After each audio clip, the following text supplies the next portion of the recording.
ऐतिहासिक प्रधानमंत्री मोदी जी, पूज्य योगी महाराज जी, केशव मौर्य जी उप मुख्यमंत्री, इनकी सोच को मैं प्रणाम करता हूं कि महिलाओं को सशक्तिकरण करके इतना बड़ा इस मेला लगाया गया। हजारों हमारी दीदियां आई जिनको लखपति दीदी प्रधानमंत्री की योजनाओं ने बनाया, अब वो करोड़पति दीदी कैसे बनेंगी। इनका बहुत अच्छा भाषण सुनने को मिला। केशव जी ने कैसे उनमें उत्साहवर्धन किया कि 1 करोड़ समूह की महिलाओं को 3 करोड़ तक कैसे पहुंचाना है, कैसे हर घर में रोजगार देना महिलाओं को, बेटियों को। यही प्रधानमंत्री जी का सपना है, उसको साकार करने के लिए इतना बड़ा समागम ये संगम पर हुआ। ऐतिहासिक दृश्य था। मैं गोरखपुर से ये दृश्य पाकर बड़ा अपने प्रधानमंत्री पर, अपनी सरकार पर मुझे आज बहुत गौरव हो रहा है कि मेरे देश की महिलाएं, मेरी गरीब महिलाएं, मेरे गांव की महिलाओं को ताकतवर मेरे प्रधानमंत्री मोदी जी बना रहे हैं, ताकतवर भाजपा बना रही है, उनकी योजनाएं बना रही है। ये अपने आंखों से देखने मिला। कुछ गीत हुआ, कुछ संगीत हुआ, बहुत सारी बातें हुई। राहुल गांधी जी की भी बातें सुने कि काशीराम जी के लिए कुछ करना चाह रहे थे।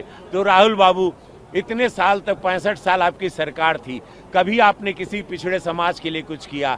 कभी आपने काशीराम जी के लिए नहीं, अभी आप भारत रत्न मांग रहे हैं। ये सुनकर हमको बड़ी हंसी आती है, जैसे कि पार्लियामेंट में उनके छोटे पैजामे को देखकर पूरा पार्लियामेंट हंसता है, उनकी सोच को देखकर हंसता है। तो ये दुखद है। 9 करोड़ रुपया कैसे अपोजिशन, ये राहुल गांधी जी और उनकी टीम बर्बाद कर रही है देश की जनता का। सदन चलने नहीं देना, उत्पात मचाना, लोकसभा अध्यक्ष पर हस्तक्षेप करना, तो कागज के टुकड़े फेंकना, आसन पे चढ़ जाना, इससे दुखद पल मैंने अपने जीवन में नहीं सोचा था, ना देखा था। जो सदन में देख रहा हूं, देश की जनता भी देख रही है। 1 मिनट का 2.5 लाख रुपया लगता है।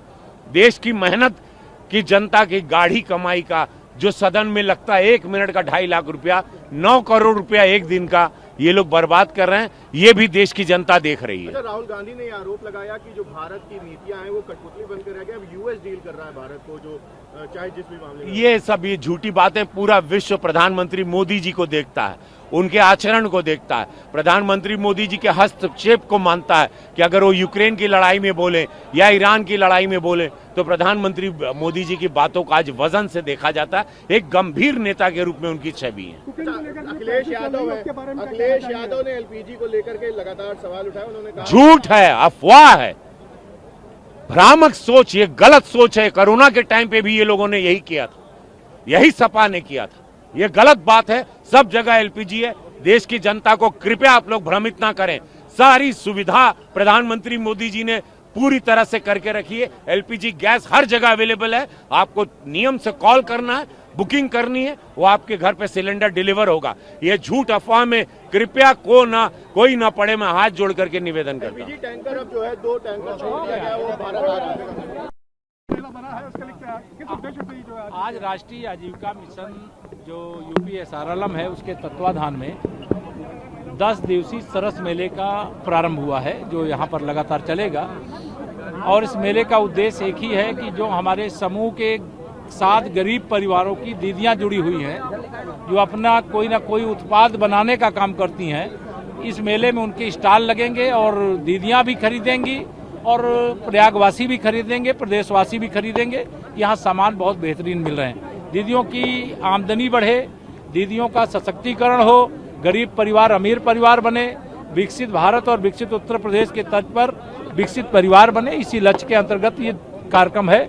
आज भी अभी दिन भर कार्यक्रम चलेगा, कल भी चलेगा, 10 दिन का कार्यक्रम। विपक्ष जो इसके क्राइसिस कर रहा है गैस को लेकर के, इसके बारे में क्या कहना चाहते हैं? विपक्ष बहुत हताश निराश है। 2047 तक सत्ता में नहीं आने वाला, इसलिए इस प्रकार की हरकत